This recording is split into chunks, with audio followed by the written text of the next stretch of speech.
চালতার আচার বা ডাল খেতে যেমন ভালো লাগে, চালতার চাটনি খেতেও কিন্তু দারুণ লাগে। চলুন আজ তৈরি করব চালতার চাটনি। আপনারা সবাই আমার সঙ্গে থাকুন।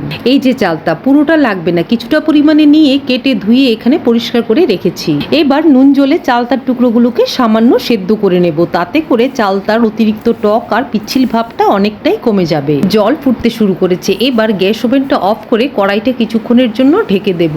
এবার চালতার টুকরোগুলোকে জল ছাড়িয়ে একটি প্লেটে রাখছি। ঠান্ডা হয়ে যাওয়ার পর শিল নোড়ায় চালতাগুলোকে সামান্য থেতো করে নিয়েছি। এই যে ঠিক এমন হবে। আর এদিকে শুকনো কড়াইয়ে দিয়ে দিয়েছি বড় 1 চামচ পোস্ত, সামান্য ভেজে নেব।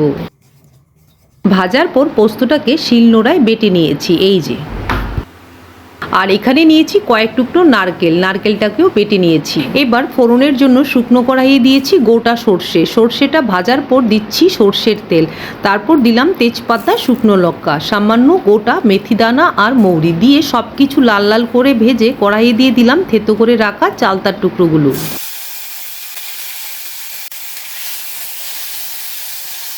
এবার দিয়ে দিচ্ছি স্বাদ মতো নুন আর হলুদ গুঁড়ো, দিয়ে সব কিছু এবার একসাথে ভালো করে মিশিয়ে নেব।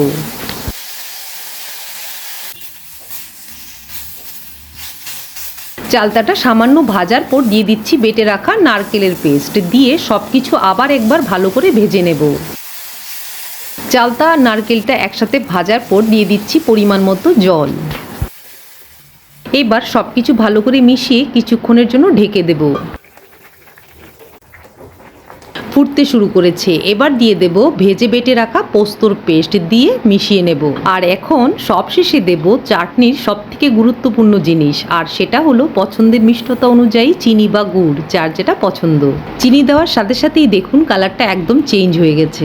ব্যাস তৈরি হয়ে গেল খুব সহজ উপায়ে দুর্দান্ত স্বাদের চালতার চাটনি। এবার গরম গরম নয়, ঠান্ডা ঠান্ডা ভাতের সাথে পরিবেশন করুন। ধন্যবাদ।